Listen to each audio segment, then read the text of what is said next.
Hello and welcome to the Wasi educational academy. आज हम class 12th का हिस्ट्री का एक बहुत ही बेहतरीन टॉपिक जो महाभारत है, इससे रिलेटेड जितने भी फैक्ट आपके एग्ज़ाम में पूछे जाते हैं या जितने भी क्वेश्चन आपके एग्ज़ाम में पूछे जाएंगे उससे संबंधित बहुत अच्छे से व्याख्या किया जाएगा। यदि आप बोर्ड एग्ज़ाम की बेहतर तैयारी चाहते हैं तो इस चैनल से ज़रूर जुड़ें और ज़्यादा से ज़्यादा दोस्तों के साथ शेयर करें ताकि उसे भी फ़ायदा हो सके। आप लोग ध्यान से इस वीडियो को अंत तक देखेंगे। चलिए देखते हैं क्या है महाभारत। महाभारत आर्य संस्कृति भारतीय सनातन धर्म का एक महान ग्रंथ है तथा अमूल्य रत्नों का भंडार है। तो ये क्या है, एक महान ग्रंथ है तथा अमूल्य रत्नों का एक क्या है, भंडार है। क्या महाभारत जो है। अगला चीज़ इसमें क्या फैक्ट है, बहुत बेहतरीन फैक्ट है, ध्यान देते रहना है। क्या है कि महाभारत को महर्षि व्यास ने, यानी महाभारत को महर्षि व्यास ने 500 ईसा पूर्व से 500 ईस्वी, ध्यान देना है, 500 ईसा पूर्व से 500 ईस्वी तक इसने टाइम पीरियड में लिखा। किसने लिखा है? महर्षि व्यास ने लिखा है महाभारत को। कब से? 500 ईसा पूर्व से लेकर 500 ईस्वी तक। यानी अगर हम कहें तो इसको लिखने में टोटल कितना टाइम लग गया? 1000 वर्ष लग गया। इसमें 18 पर्व है, ध्यान देना। कितना पर्व है, ये क्वेश्चन आपसे पूछा जा सकता है। इसमें 18 पर्व है एवं 1948 अध्याय है। क्या है? 1948 अध्याय है। इसमें कुल मिलाकर 1 लाख से अधिक यानी 1,02,17 क्या है, श्लोक है। तो आपसे क्वेश्चन पूछा जा सकता है इसमें कितने पर्व है, तो 18 पर्व है। इसमें कितने अध्याय है, तो 1948 अध्याय है। और कितना श्लोक है, तो लगभग कितना श्लोक है, 1,02,17 श्लोक है। अगला ध्यान देना है क्या है कि महाभारत में मूल रूप से अगर जिस टाइम स्टार्ट का बात किया जाए तो उस टाइम कितना श्लोक था? 8800 श्लोक थे, यानी 8800 श्लोक थे, जिसे क्या कहा जाता था? जय संहिता कहते थे। इसका अर्थ था विजय संबंधी संचयन। जब श्लोक की संख्या 24,000 हो गई, यानी पहले कितना था? 8800 श्लोक थे।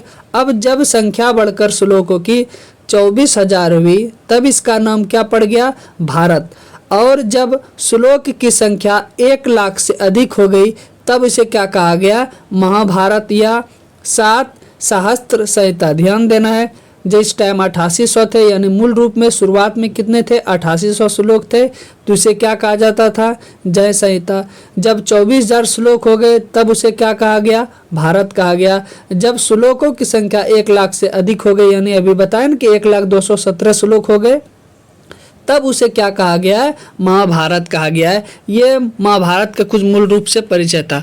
अब असली शुरुआत आता है यहाँ से कि महाभारत आखिर स्टार्ट कहाँ से हुआ, कैसे हुआ। ध्यान देते रहना है, आप लोग शुरू से अंत तक जरूर देखना है। क्या है?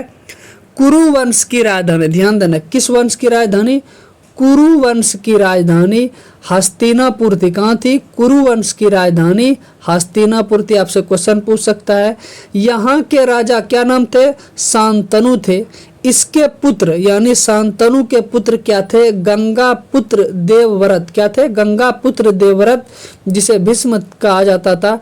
शांतनु एक निषाद कन्या सत्यवती से विवाह करना चाहते थे, मगर निषाद की शर्त थी कि इस कन्या का पुत्र ही राजा बनना चाहिए। किसका शर्त था? निषाद का। तब देवव्रत ने एक भीषण प्रतिज्ञा की, वह आजन्म ब्रह्मचारी रहेंगे और सत्यवती का पुत्र ही उसके स्थान पर राजा बनेगा, तभी वह क्या कहलाए? भीष्म कहलाए। अगला यहाँ पार्ट क्या है, ध्यान देना है कि भीष्म, अब जब भीष्म आ गया तो भीष्म का 2 बेटा, ध्यान देना है। अब से यही सब एग्जाम में पूछ सकता है कि भीष्म का बेटा क्या कहलाया? विचित्रवीर्य। भीष्म का बेटा कौन है? विचित्रवीर्य। ध्यान देना है, जिसकी 2 पत्नी, यानी विचित्रवीर्य की 2 पत्नियां कौन थे? 2 पत्नियां अम्बा और अम्बालिका। ध्यान देना, ये किसकी पत्नियां हैं? विचित्रवीर्य की पत्नियां हैं। क्या नाम है? अम्बा और अम्बालिका। 2 बहन थी, दोनों बहन से किसका शादी हो गया था? विचित्रवीर्य का। किसी कारणवश क्या हो गया? विचित्रवीर्य की मृत्यु हो गई। उस टाइम जिस टाइम इसकी मृत्यु हुई तो उसका कोई भी संतान नहीं था। तो आगे वंश चलाने के लिए इसके पिता ने क्या किया? विचित्रवीर्य की मृत्यु के बाद महर्षि व्यास, ध्यान देना है, महर्षि व्यास से कहा गया कि आप ये दोनों से क्या किए दें, पुत्र प्राप्त करें। तो महर्षि व्यास और अंबा, ध्यान देना, महर्षि व्यास और जब अंबा से कौन पैदा हुआ, धृतराष्ट्र। कौन पैदा हुआ, धृतराष्ट्र। कहा जाता है कि नियोग के समय अंबा ने जब महर्षि व्यास को देखा तो वो अपना आंख बंद कर दिया, जिसके कारण वह जब उसका पुत्र पैदा हुआ तो वो क्या हो गया, अंधा पुत्र पैदा हुआ, जिसे क्या कहा गया है, धृतराष्ट्र। ध्यान देना है, महर्षि व्यास और अंबा से क्या उत्पन्न हुआ, धृतराष्ट्र, जो क्या था, अंधा था। धृतराष्ट्र का पत्नी, ध्यान देना है, धृतराष्ट्र का पत्नी कौन था, गंधारी। धृतराष्ट्र का पत्नी कौन है, गंधारी, जिससे यानी धृतराष्ट्र और गंधारी से कितना पुत्र हुआ, टोटल 100 पुत्र का जन्म हुआ, जो क्या कहलाए, कौरव कहलाए। यानी धृतराष्ट्र का पत्नी गांधारी से टोटल कितना पुत्र हुआ, 100 पुत्र हुआ, जिसे क्या कहलाए, कौरव कहलाए। कौरवों में सबसे बड़ा कौन है, ध्यान देना है, दुर्योधन। कौरवों का सबसे बड़ा बेटा क्या है, ये दुर्योधन। ये नाम जरूर याद रखना, आगे ये कम देगा। अब अगला ध्यान, वो तो हो गया महर्षि व्यास और अंबा से। अब अगला है महर्षि व्यास और अंबालिका से पांडु, यानी क्या हो गया, भय से जब पीला पड़ गया इसीलिए उसको क्या हो गया, उसे पांडु कहा गया। यानी महर्षि व्यास और अंबालिका ने जब महर्षि व्यास को देखा तो भय से वो क्या हो गई, पीला पड़ गई, इसलिए उसके बेटे का क्या नाम पड़ गया, पांडु। वो क्या पड़ता है, धृतराष्ट्र, क्योंकि वो अंधा था, ये क्या हो गया, पांडु। अब ध्यान देना है, महर्षि व्यास और अंबालिका से क्या हो गया, पांडु का जन्म हुआ। पांडु की 2 पत्नियां, ध्यान देना, पांडु की 2 पत्नियां कौन कौन है, माद्री और कुंती। माद्री और कुंती कौन है, पांडु की 2 पत्नियां। अब ध्यान देना है, माद्री से 2 बेटा, यानी माद्री से पांडु और माद्री से क्या बेटा हो गया, 2 बेटा, जिसका क्या नाम है, नकुल और सहदेव। माद्री से 2 बेटा का दोनों का नाम क्या है, नकुल तथा सहदेव। तथा कुंती के 3 बेटे, जिसका क्या नाम है, कुंती से युधिष्ठिर, भीमसेन और अर्जुन। कौन कौन है, युधिष्ठिर, भीमसेन और अर्जुन। और यही नकुल, सहदेव, युधिष्ठिर, भीमसेन, अर्जुन, यानी 5 मिलकर ही क्या कहलाए, पांडव कहलाए। ध्यान देना, पांडु का 5 बेटा मिलकर क्या कहलाया, पांडव कहलाया। इसका कौरव का कितना पुत्र, 100 पुत्र, और पांडव का कितना पुत्र, 5 पुत्र, इसीलिए से क्या बोल दिया, पांडव। कौरव का सबसे बड़ा बेटा का नाम क्या है, दुर्योधन। यह ध्यान देना है। यदि एक बार में समझ में नहीं आया तो इस वीडियो को आप लोग दोबारा देखेंगे। यदि ये वीडियो अच्छा लग रहा है तो लाइक जरूर करें। चलिए अगला देखते हैं क्या है, महाभारत का लेखन। अब कुछ इसमें एक अलग फैक्ट है, ये जो अक्सर आपके एग्जाम में पूछा जा सकता है। महाभारत का लेखन 28वें वेद व्यास द्वारा किया गया। जो महाभारत का लेखन किया गया, कितना वेद व्यास, 28वें वेद व्यास द्वारा किया गया। वेद व्यास कोई नाम न होकर एक पद था, यह पद वेदों के ज्ञाता को दिया जाता था। 28वें वेद व्यास कृष्ण देव पायन, ध्यान देना, 28वें वेद व्यास पूछ सकता है कौन है, कृष्ण देव पायन थे। उनका रंग कैसा था, सांवला था, एवं एक द्वीप पर जन्मे थे, इसलिए उसका नाम क्या पड़ गया, कृष्ण देव पायन पड़ा। अगला क्या बात यहाँ फैक्ट है कि महाभारत काल में राशियां प्रचलित नहीं थी। महाभारत काल में पूछा जाए क्या राशियां प्रचलित थी, तो राशियां प्रचलित नहीं थी। ज्योतिषी का आधार क्या था, 27 नक्षत्र थे, और नक्षत्र में भी प्रथम स्थान किसका था, रोहिणी नक्षत्र का। तो उस टाइम राशि नहीं चलता था, नक्षत्र चलता था। कितना नक्षत्र थे, 27 नक्षत्र थे। नक्षत्र में भी सबसे उत्तम कौन था, रोहिणी नक्षत्र था। अगला एक और फैक्ट यहाँ पर क्या है कि महाभारत काल में बाई जांग पर पत्नी को बिठाया जाता था तथा दाई जांग पर पुत्र को बैठाया जाता था। किस पर, बाई जांग पर पत्नी को और दाई जांग पर पुत्र को। इसलिए चौसर जीतने के उपरांत दुर्योधन ने द्रौपदी को किस जांग पर बैठाया था, बाई जांग पर। यानी द्रौपदी ने, मतलब दुर्योधन ने द्रौपदी को क्या किया था, जीत लिया था, वही करा। अगला चीज चलिए देखते हैं क्या है। यहाँ से भी क्वेश्चन आपके एग्जाम में पूछे जा सकते हैं। हिंदू धर्म के 2 महाकाव्य, ध्यान देना, हिंदू धर्म के कितने महाकाव्य, 2 महाकाव्य, कौन कौन, रामायण एवं महाभारत। श्रीमद् भगवद गीता महाभारत के भीष्म पर्व का अंश है। श्रीमद् भगवद गीता किसके अंश है, महाभारत के भीष्म पर्व का अंश है। बताएं ऊपर में कितना पर्व थे। पाणिनि ने अष्टाध्याय को, ध्यान देना है, पहले क्वेश्चन पूछ सकता है अष्टाध्याय को किसने लिखा है, पाणिनि ने लिखा है। पाणिनि ने किस चीज का लिखा है, अष्टाध्याय को लिखा है। कब लिखा है ये, 500 ईसा पूर्व में, ध्यान देना। वाल्मीकि ने रामायण की रचना की। किसकी रचना की? रामायण की रचना किसने की? वाल्मीकि ने। कब किया? 600 ईसा पूर्व में लिखा, ध्यान देना है। अब वही महर्षि व्यास ने महाभारत की रचना किसने किया? महर्षि व्यास ने। कब? 500 ईसा पूर्व से लेकर 500 ईस्वी तक, यानी वही तो बात होता है। टोटल कितना लगा था? 1000 साल लगा था। तो क्वेश्चन पूछा जा सकता है महाभारत की रचना किसने किया? महर्षि व्यास ने।